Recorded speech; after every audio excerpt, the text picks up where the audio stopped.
So I wish to issue a statement touching on the persistent attacks on the judiciary.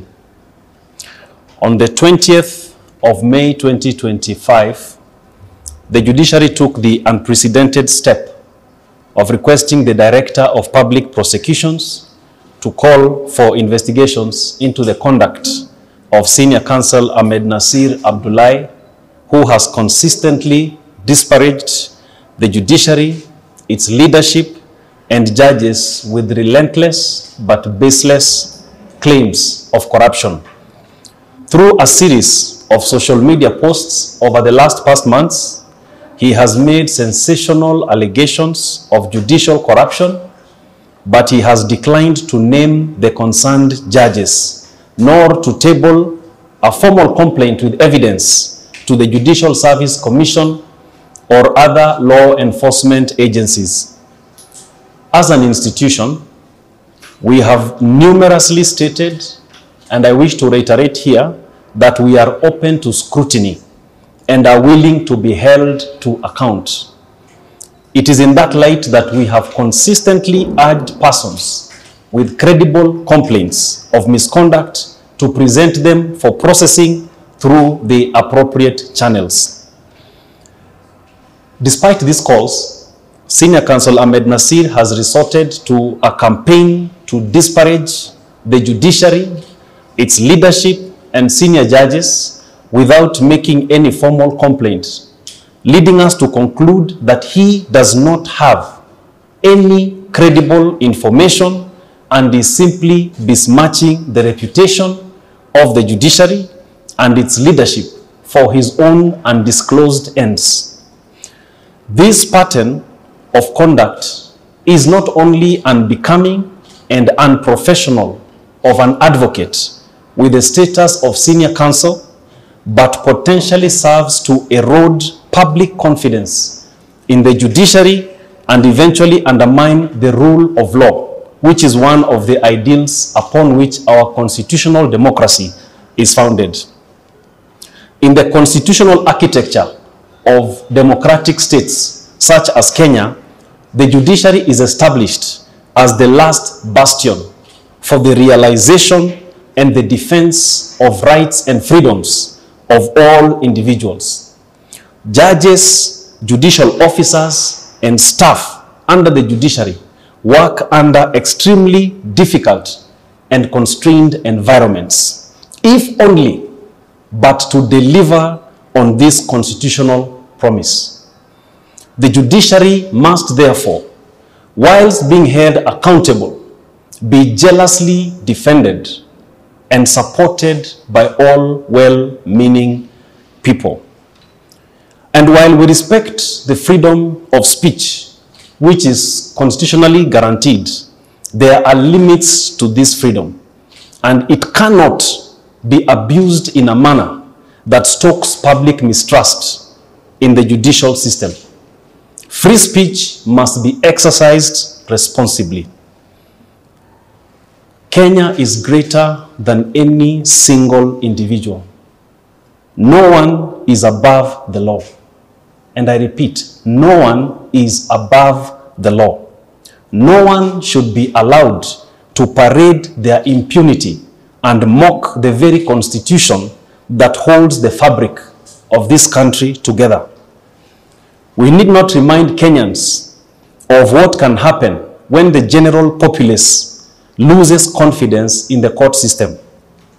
Our country has gone through a traumatizing moment in its history, largely due to mistrust in the judicial system, and allegations that send us back into this painful moment should not be taken lightly or entertained.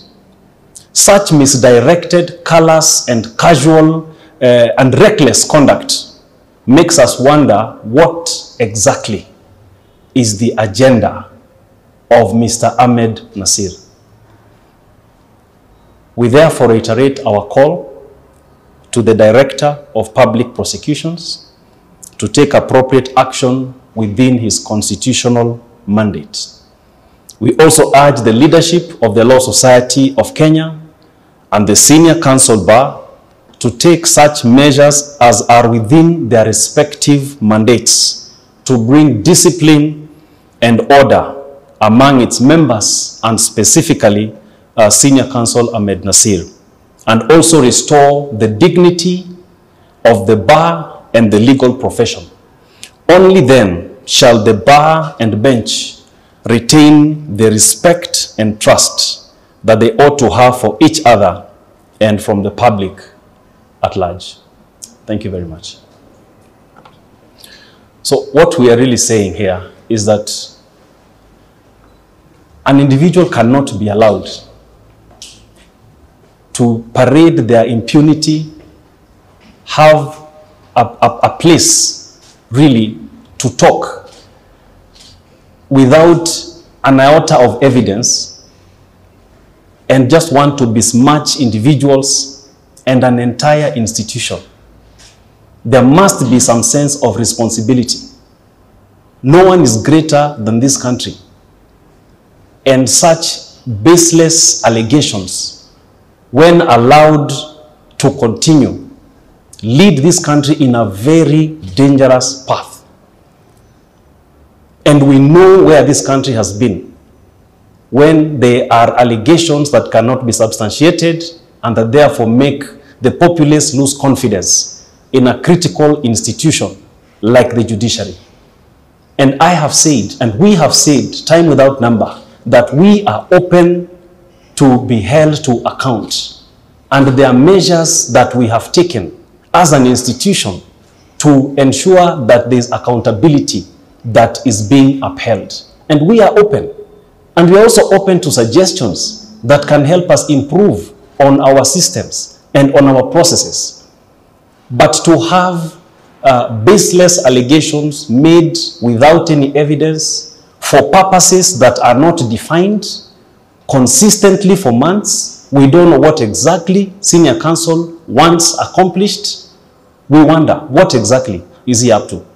And as Kenyans that promulgated this constitution, it is important that we defend this constitution. This constitution is for every Kenyan, and it's supposed to help and promote the rule of law and better the lives of all individuals. Kwa hivyo, lazima tuwe na hiyo hali ya kujua kwamba hii nchi ni ya kila mtu. Haiwezekani kwamba mtu mmoja ndiye anajichukulia mamlaka ya kuweza kutusi yeyote ambaye anataka kumtusi. Kile ambacho anasikia kusema, anaketi pahali anaketi na anasema vile anataka. Na bila kujali vile anavyosema, je, wananchi wataichukua namna gani? Na kwa sababu ni wakili ambaye akona heshima zake, watu wanaweza kuamini kile ambacho anakisema. Lakini tuna hofu kwa sababu wakili ambaye ako na cheo kama chake, akiongea vile anaongea na hakuna ushahidi wowote kila wakati, je, mwananchi wa kawaida atafikiria namna gani? Kwa hivyo tunasema kwa kweli, kama mtu anaipenda nchi yake, lazima awe na ushahidi kwa kitu ambacho anataka kukisema. La sivyo, basi tunajiuliza, je, njama yake ama agenda yake ama mbinu yake ni ipi kwa sababu ya hii nchi yetu ya Kenya na haswa katika hii mahakama? So let's just be clear. We are, again, let me repeat, I'm not saying we are accountable.